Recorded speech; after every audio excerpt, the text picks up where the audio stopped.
నమస్తే. ప్రస్తుతం మనతో పాటు సీనియర్ జర్నలిస్ట్ దాము బాలాజీ ఉన్నారు. ఆయనతో మాట్లాడదాం. నమస్తే సార్. నమస్తే సార్, అసీం మునీర్ ఎప్పుడైతే ఈ పహల్గామ్ అటాక్ తర్వాత పాక్ సైన్యం ఎవరు ఏం చేస్తుంది, మన మీద ఎలాంటి అటాక్ చేస్తుంది ఇంకా మళ్ళీ అని చెప్పేసి ఎలా ఉన్నారు అనుకుంటా చాలా చర్చలు జరుగుతున్నాయి. అందులో అసీం మునీర్ గురించి ఎక్కువగా చర్చ జరుగుతుంది. అసలు ఈ అసీం మునీర్ ఎవరు, ఆయన వెళ్ళిపోయారు పారిపోయారు అని చెప్పేసి కూడా అంటున్నారు. దీని గురించి చెప్పండి సార్, ఆయన బయోగ్రఫీ ఏంటి? ఇప్పుడు అసీం మునీర్ ఇండియాలో హౌస్ హోల్డ్ నేమ్ అయిపోయింది.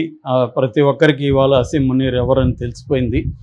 అసీం మునీర్ పారిపోయాడని, లేకపోతే చనిపోయాడని, లేకపోతే బంకర్లో దాక్కున్నాడని, వాళ్ళ ఫ్యామిలీని ముందుగానే పంపించేశాడు, రకరకాల వార్తలు వస్తున్నాయి. అట్లాగే పాకిస్తాన్ ఆర్మీలో పెద్ద ఎత్తున తిరుగుబాటు వచ్చిందని, దాదాపు 5,000 మంది రిజైన్ చేసేసారని, 250 మంది ఆఫీసర్లు తిరుగుబాటు చేశారని, ఇలాగా రకరకాల వార్తలు వస్తున్నాయి.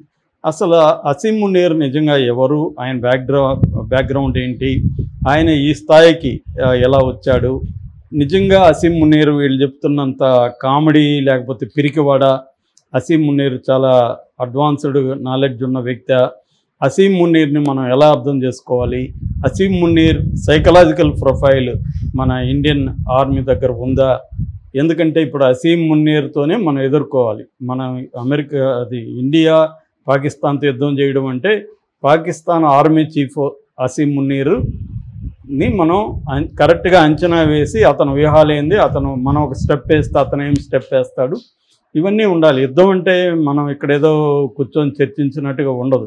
యుద్ధం అంటే ఎందుకంటే ఇది దాదాపు మనకి సరిసమానమైన దేశం. అది మనం 4వ అతిపెద్ద ఆర్మీ అయితే అది 6వ అతిపెద్ద ఆర్మీ పాకిస్తాన్. రెండోది న్యూక్లియర్ వార్ హెడ్స్ మన దగ్గర కంటే వాళ్ళ దగ్గర ఎక్కువ ఉన్నాయి, కానీ ఆ విషయం బయట పెట్టలేదన్న వార్త కూడా వస్తుంది. ఏదేమైనా వాళ్ళ దగ్గర కూడా మన దగ్గర 172 ఉంటే వాళ్ళ దగ్గర 170 వార్ హెడ్స్ ఉన్నాయి.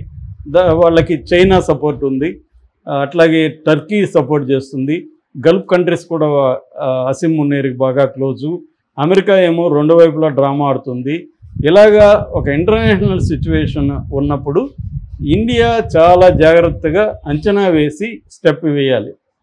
ఏమాత్రం తప్పటడుగు వేసినా ఎస్కలేషన్ ల్యాడర్ అంటారు. ఎస్కలేషన్ ల్యాడర్లో ఒక రాంగ్ స్టెప్ వేస్తే జంప్ అని పైకి వెళ్ళిపోతుంది.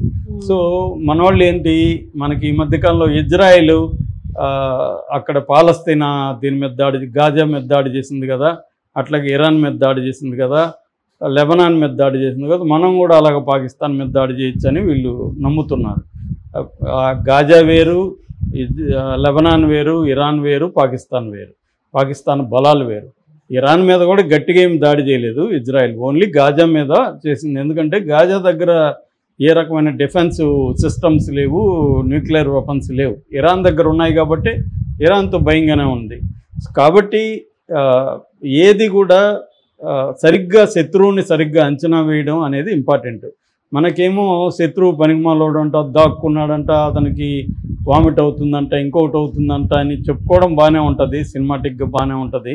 కానీ రియల్ బ్యాటిల్లోకి వెళ్ళినప్పుడు మనం ఒక దెబ్బ కొడితే అతను రివర్స్లో ఎన్ని దెబ్బలు కొట్టగలడు, మళ్ళీ మనం ఎక్కడ కొట్టగలం, ఇవన్నీ వ్యూహాలు, ప్రతి వ్యూహాలు ఇవన్నీ అంచనా వేసుకోకుండా యుద్ధంలో దిగరు. ఈరోజు కూడా ఎవరో చెప్పారు, సార్ ఎందుకు సార్ ఇండియా ఇప్పటి వరకు పాకిస్తాన్ మీద అటాక్ వెళ్ళలేదని.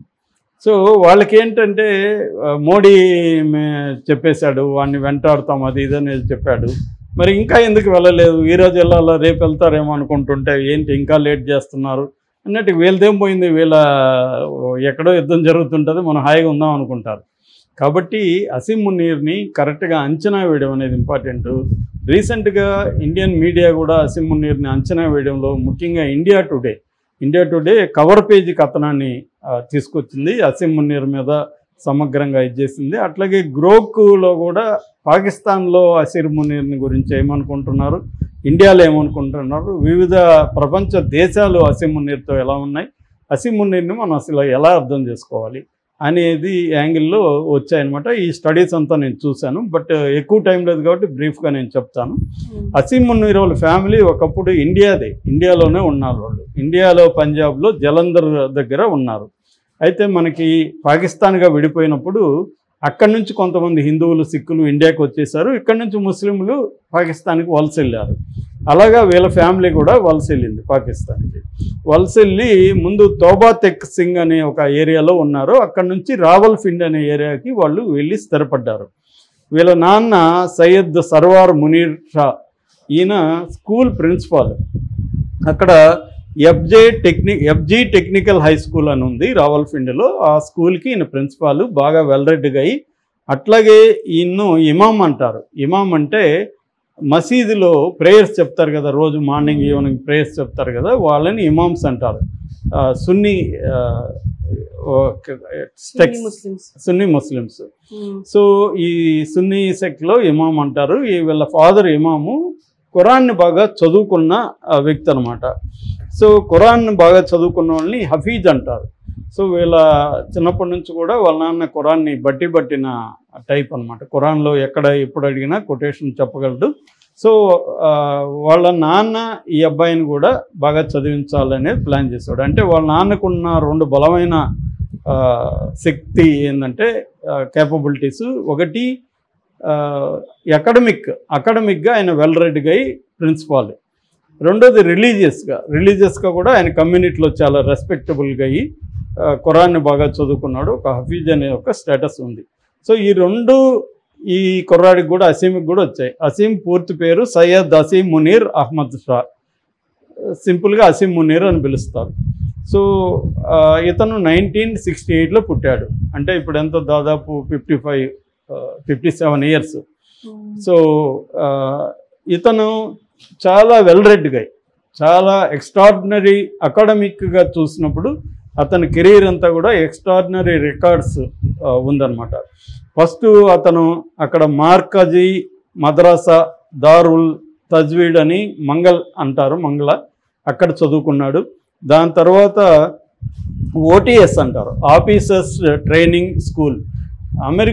పాకిస్తాన్లో 2 అతిపెద్ద ఉన్నాయి మిలిటరీ స్కూల్స్. ఒకటి ఓటీఎస్, రెండోది పాకిస్తాన్ మిలిటరీ అకాడమీ. ఈ అకాడమీలో చదువుకున్న వాళ్ళే ఎక్కువగా జనరల్స్ అవుతూ ఉంటారు. ఈ స్కూల్లో చదువుకున్న వాళ్ళు జనరల్స్ అవ్వడం చాలా తక్కువ.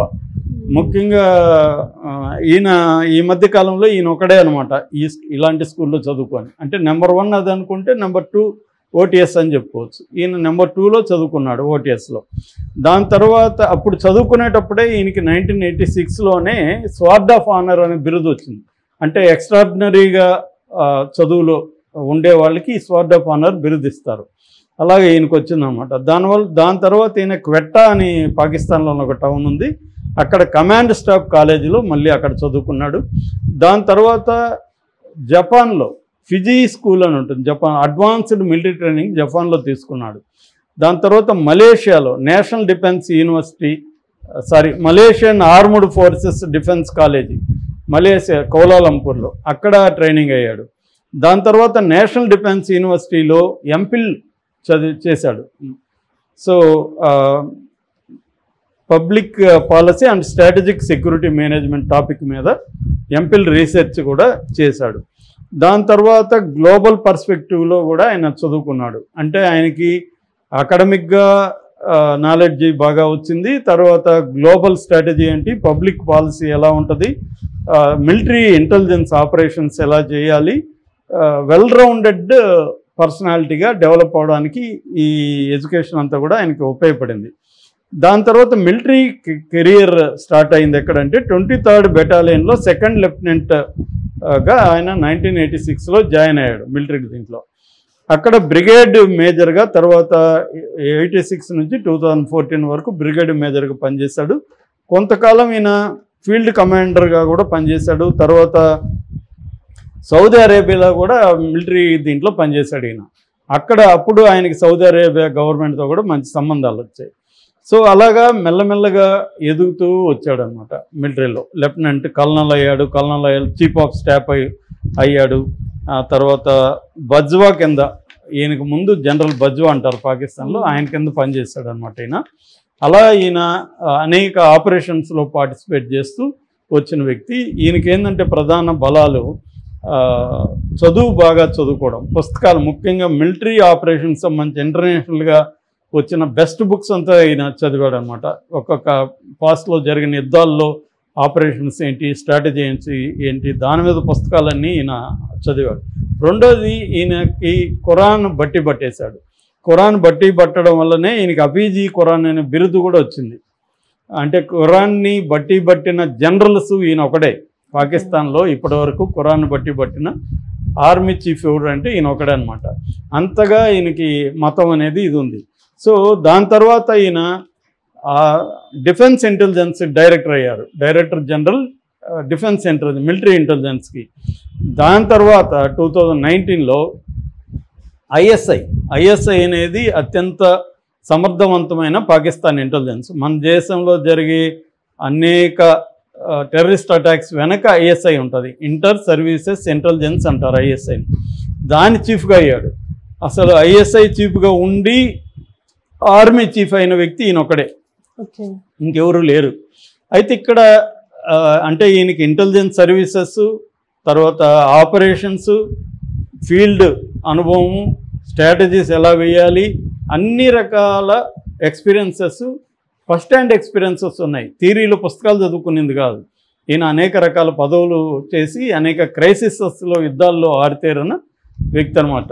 2019లో మనకి మనం బాగలకోట మీద వచ్చినప్పుడు అటాక్ చేసినాం కదా, అప్పుడు కూడా ఈయన అక్కడ ఉన్నాడు అనమాట.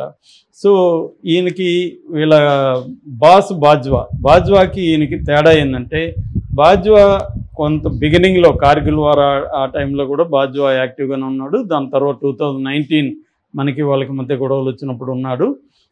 పుల్వామా అటాక్ జరిగింది కదా, పుల్వామా అటాక్ అప్పుడు బాజ్వా ఉన్నాడు. అయితే అది జరిగినాక బాజ్వా ఒక పర్స్పెక్టివ్లో చేంజ్ వచ్చింది. అదేంటంటే జియో పాలిటిక్స్ బదులుగా జియో ఎకనామిక్స్లోకి బాజ్వా ఎంటర్ అయ్యాడు. జియో ఎకనామిక్స్ అంటే దాదాపు 2 ఏళ్ల పాటు పాకిస్తాన్ ఆర్థికంగా దివాలా తీసింది. దాన్ని దృష్టిలో పెట్టుకొని బాజ్వా ఏం చేశాడంటే, మనకి ఇండియాతో గొడవలు వద్దు, మనం అభివృద్ధి కావాలి, ఎకనామిక్ అభివృద్ధి కావాలని తన పందా మార్చుకొని మన ఎల్ఓసి అంటారు, లైన్ ఆఫ్ కంట్రోల్. పాకిస్తాన్కి మనకి 700 కిలోమీటర్ల బార్డర్ ఉంటుంది. ఆ బార్డర్ని ఎల్ఓసి అంటారు, కాశ్మీర్ దగ్గర. ఆ ఎల్ఓసిలో కాల్పుల విరమణ ఒప్పందాన్ని భారతదేశంతో కుదుర్చుకున్నాడు ఆయన, ఎవరు, బాజ్వా. సో బాజ్వాకి ఈయనకి తేడా ఏంటంటే, ఈయన వచ్చి మిలిటరీ అత్యుత్తమంగా, అంటే డామినెంట్గా మిలిటరీ ఉండాలి, హార్డ్ స్టాన్స్ అంటారు ఈయన ఫిలాసఫీని. తర్వాత ఇండియాతో గొడవలు పెట్టుకోవాలి, కాశ్మీర్ మనకే ఉండాలి అన్న ఒక హార్డ్ స్టాన్స్ ఈయనకుంది. అంటే పాకిస్తాన్ పాపులేషన్లో మొత్తంగా 2 రకాల పాపులేషన్ మనం చూడొచ్చు. ఒకటి జిహాద్ పాపులేషన్, అంటే ఇస్లామిజాన్ని నమ్మి ఇండియా కాశ్మీర్ మంది అని నమ్మి ఇస్లాం మతమే సుప్రీం అని, ఇస్లామిక్ రాజ్యం ఉండాలని ప్రపంచం అంతా నమ్మే వాళ్ళని జిహాద్ పాపులేషన్ అంటారు. ఆ జిహాద్ పాపులేషన్ 60% పాకిస్తాన్లో ఉంది. ఈ 60% ఈయనకి సపోర్ట్ ఉంటుంది, ఎందుకంటే ఈయన కూడా జిహాద్ జనరల్, ఈయన కూడా ఇదే థియరీని నమ్ముతాడు. సో రెండవ పాపులేషన్ 40% పాపులేషన్ ఏంటంటే, మనకి యుద్ధాలు ఎందుకు, గొడవలు ఎందుకు, మనం అభివృద్ధి కావాలి, అందరిలాగే ప్రపంచంలో ఇవాళ గ్లోబలైజేషన్ వచ్చినాక అభివృద్ధి అనేది ఇంపార్టెంట్, మనం కూడా అభివృద్ధి కావాలి, మనకి ఇండియాతో గొడవలు వద్దు అని నమ్మే పాపులేషన్ వాళ్ళు ఒక 40% ఉంటారు.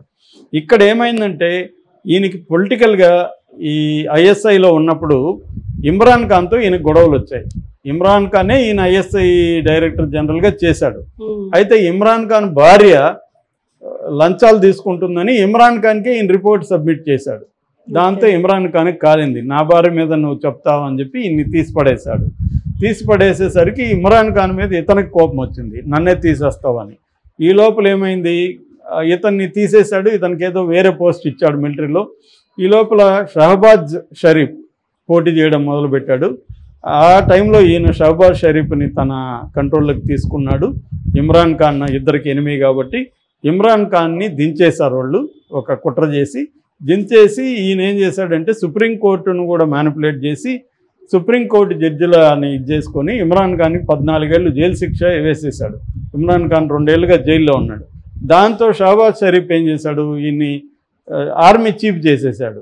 ఆర్మీ చీఫ్కి మామూలుగా 3 ఏళ్ళు ఉంటుంది పాకిస్తాన్లో, కానీ ఈయన ఏం చేశాడు, పార్లమెంటరీలో ఒక చట్టాన్ని ప్రవేశపెట్టి 5 ఏళ్ళుగా చేశాడు. వయోపరిమితి లేదు, మళ్ళీ కూడా ఎక్స్టెండ్ చేయొచ్చు, మళ్ళీ కూడా నియమించవచ్చు. అట్లాగా ఈయన ఇప్పుడు 2027 వరకు ఈయన ఆర్మీ చీఫ్, ఈయన కంట్రోల్లోనే షహబాజ్ షరీఫ్ ఉంటాడు. రెండవది ఏంటంటే ఇతను ప్రపంచవ్యాప్తంగా మంచి సంబంధాలు మెయింటైన్ చేశాడు వివిధ దేశాలతో. ఈవెన్ ట్రంప్ రాగానే కూడా ట్రంప్కు అవసరమైన టెర్రరిస్టు వాళ్ళ దేశంలో ఉంటే పట్టించాడు. దానివల్ల ట్రంప్ వీళ్ళ ఆయుధాలు F-16 మెయింటెనెన్స్ కోసం డబ్బులు ఇచ్చాడు. అలా ట్రంప్తో మంచి సంబంధాలు కలిగి ఉన్నాడు. చైనాతో వండర్ఫుల్ సంబంధాలు ఉన్నాయి, టర్కీతో ఉన్నాయి, గల్ఫ్ కంట్రీస్తో ఉన్నాయి, పక్కనున్న ఇరాన్తో కూడా సంబంధాలు మంచిగా ఉన్నాయి. ఇలాగా ఇతను అవన్నీ మేనేజ్ చేస్తున్నాడు. రెండవది పొలిటికల్గా తనే కంట్రోల్లో పెట్టుకున్నాడు. మూడవది మిలిటరీ కూడా మన వాళ్ళు చెప్తున్నట్టుగా మిలిటరీలో ఇతనికి వ్యతిరేకంగా తిరుగుబాట్లు లేవు, ఏమీ లేవు. ఎవరైనా తిరుగుబాటు చేస్తారు అనుకునే వాళ్ళంతా ఎప్పుడో తీసిపడేసి తన లాయలిస్టులను పెట్టేసుకున్నాడు. కాబట్టి మిలిటరీ తన కమాండ్లో ఉంది.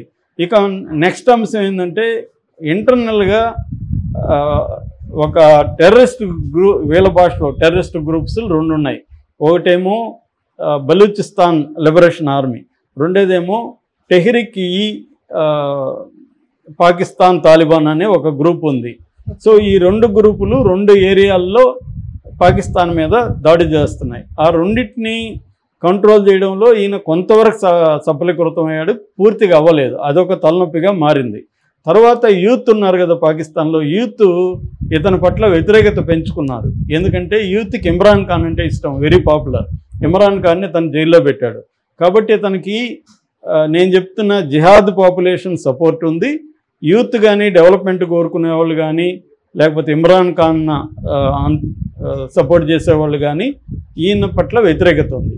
సో ఈయన ఇదంతా ఆలోచించి ఏం చేశాడంటే ఇండియా మీద మనం అటాక్ చేస్తే మనకి ఇక్కడ అందరూ మనల్ని సపోర్ట్ చేస్తారు అనేది నెంబర్ 1. రెండోది కాశ్మీర్ పరిస్థితి ఏమైంది, మోడీ ప్రభుత్వం 370ని రద్దు చేసి కాశ్మీర్ని ఓపెన్ చేసి ట్రావెల్, తర్వాత రియల్ ఎస్టేటు, కాశ్మీర్ అభివృద్ధి, ఎలక్షన్లు జరగడం ఇవన్నీ జరిగేసరికి కాశ్మీర్ ఇండియాదే అన్న అభిప్రాయం వచ్చేసింది.